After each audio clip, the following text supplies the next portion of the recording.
Assalamualaikum warahmatullahi wabarakatuh. Shalom. Perkenalkan, nama saya Candrawi Kurniawan. Saya merupakan salah satu mahasiswa jurusan psikologi di Universitas 17 Agustus 1945 Samarinda. Di video saya kali ini, saya ingin mengajak teman-teman untuk sama-sama belajar mengenal salah satu tokoh yang ada di dalam aliran psikologi positif. Csikszentmihalyi adalah psikolog berkebangsaan Hongaria. Ia dilahirkan pada tanggal 29 September 1934 di Rijeka, Kroasia. Selama Perang Dunia Kedua, ia menghabiskan waktunya di penjara dan mendapati bermain catur merupakan cara yang paling ampuh untuk memalingkan diri dari apa-apa yang terjadi di sekitarnya. Perkenalan pertama dengan ilmu psikologi ketika ia mendengarkan ceramah dari Carl Gustav Jung di Swiss. Ia kemudian mempelajari buku-bukunya Jung dan juga Freud, serta pada usianya yang kedua-dua, ia imigrasi ke Amerika Serikat dengan tujuan untuk belajar ilmu psikologi. Gelar BA dalam bidang psikologi diperoleh dari University of Chicago pada tahun 1960 dan gelar PhD diperolehnya pada universitas yang sama pada tahun 1965. Mihalyi memiliki perhatian lebih terhadap topik-topik mengenai kebahagiaan, flow, dan kreativitas. Yang pertama, kebahagiaan, karena melekat dan menjadi bagian penting dari eksistensi manusia, maka manusia akan selalu mengupayakan dengan segala upaya untuk mencapai kebahagiaan tersebut. Apapun yang dilakukan manusia, seperti mengumpulkan uang, membangun rumah, mencapai pendidikan yang tinggi, terobsesi dengan pasangan yang ganteng atau cantik, semuanya didasari oleh keyakinan dan keinginan untuk dapat memenuhi kebutuhannya terhadap kebahagiaan. Seperti yang dikatakan oleh Aristoteles bahwa apapun yang dilakukan manusia akhirnya bertujuan untuk memperoleh kebahagiaan. Bagi Csikszentmihalyi, agar tidak cemas dan depresi dalam mengupayakan kebahagiaan tersebut, kita harus independen dan tidak terlalu terbebani, serta memberi perhatian lebih terhadap reward dan punishment. Untuk mencapai kemandirian tersebut, kita harus memiliki kendali terhadap dorongan instinktif yang memang secara alamiah melekat pada diri kita. Kita pun harus secara perlahan berupaya melepaskan diri dari ketergantungan terhadap reward yang dikendalikan oleh sistem sosial. Kita harus berupaya untuk menggantikan reward dalam sistem sosial tersebut dengan reward yang dibuat sendiri dan berada dalam kendali diri sendiri. Kita harus belajar untuk menemukan reward dari setiap momen yang kita jalani, dan belajar menikmati dan menemukan makna dari setiap pengalaman sehingga nasib kita kemudian betul-betul berada dalam kendali kita. Kebahagiaan dan kualitas hidup kita akhirnya akan sangat ditentukan oleh kemampuan kita dalam mengendalikan kesadaran diri kita. Csikszentmihalyi menyebutkan dua strategi yang bisa dilakukan untuk meningkatkan kualitas kehidupan atau untuk mendapatkan kebahagiaan. Yang pertama, berusaha membuat kondisi-kondisi eksternal sesuai dengan tujuan kita masing-masing. Dicontohkan, dalam rangka memenuhi kebutuhan akan rasa aman, kita bisa membeli senjata, menggunakan kunci pintu yang kokoh, meminta perlindungan polisi, dan lain-lain. Yang kedua, kualitas hidup juga bisa ditingkatkan dengan mengubah bagaimana kita bisa mengalami kondisi eksternal sehingga sesuai dengan tujuan-tujuan kita. Seperti untuk memperoleh rasa aman, kita bisa berpikir bahwa resiko merupakan sesuatu yang tidak terelakkan.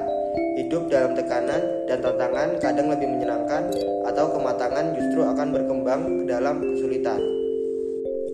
Dan yang kedua, flow. Flow merupakan suatu kondisi yang dialami seseorang ketika fokus, larut, dan menikmati pengalamannya dalam mengerjakan suatu tugas. Pada saat itu, kesadaran terhadap dirinya seakan hilang, waktu terasa cepat, dan terlibat secara penuh dengan tugas-tugas yang dikerjakannya. Berdasarkan laporan yang dikumpulkannya dari penganut agama Hindu yang melakukan yoga, pemuda Jepang yang gemar balapan motor, pemain basket Amerika Serikat, peselancar Australia, dan juga para master pemain catur, diperoleh dalam dimensi dari pengalaman flow. Kedelapan dimensi dari pengalaman flow itu adalah: yang pertama, tujuan yang jelas, clear goals, dan umpan balik yang dapat segera diperoleh, immediate feedback.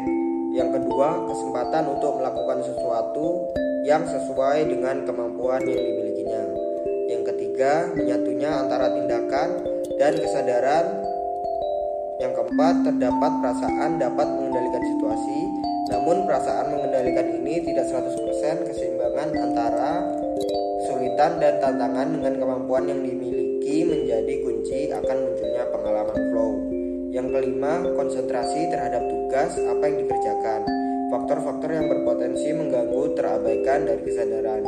Yang ketujuh, hilangkan self-consciousness dan batasan ego, serta terdapat perasaan tumbuh dan menjadi bagian dari entitas yang lebih besar. Yang ketujuh, adanya perasaan bahwa waktu berjalan begitu cepat.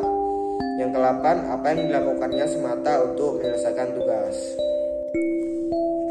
Mengalami pengalaman flow tersebut merupakan pengalaman yang menyenangkan. Menurut Csikszentmihalyi, hal itu karena pengalaman flow secara intrinsik memang menyenangkan. Mengerjakan tugas yang sesuai dengan kemampuan yang dimiliki, menyelesaikan tantangan dan kesulitan yang dihadapi, konsentrasi dan larut dalam suatu tugas, merasa berkembang dan mengendalikan situasi, memang pengalaman yang secara intrinsik menyenangkan. Bukan hanya itu, pengalaman flow pun punya dampak positif terhadap kreativitas. Pengalaman puncak, produktivitas, menurunnya tingkat stres, berkembangnya bakat yang dimiliki, dan pemulihan klien dalam psikoterapi. Menurut Csikszentmihalyi 1997, flow berkait dengan emosi negatif akan menimbulkan psik entropi, yaitu gangguan dalam kesadaran yang akan menyebabkan kita tidak bisa berfungsi penuh dalam mengerjakan suatu tugas. Hal itu terjadi karena kita lebih fokus pada bagaimana memulihkan kondisi internal daripada fokus tugas. Berbeda dengan emosi negatif, emosi positif justru akan menimbulkan psikoentropi, yaitu ketika energi psikis mengalir secara bebas terhadap tugas-tugas yang sedang dikerjakan. Ketika dihadapkan pada emosi negatif seperti takut, cemas, ataupun depresi, umumnya orang mengalami apa yang disebut psikoentropi. Untuk mengatasi hal tersebut, kita biasanya melakukan berbagai kegiatan yang diduga akan mengurangi perasaan tidak nyaman akibat psikoentropi tersebut. Ada yang berlibur ke pantai ataupun ke gunung, berbelanja, menonton TV, mendengarkan musik, atau berolahraga, ataupun membaca buku.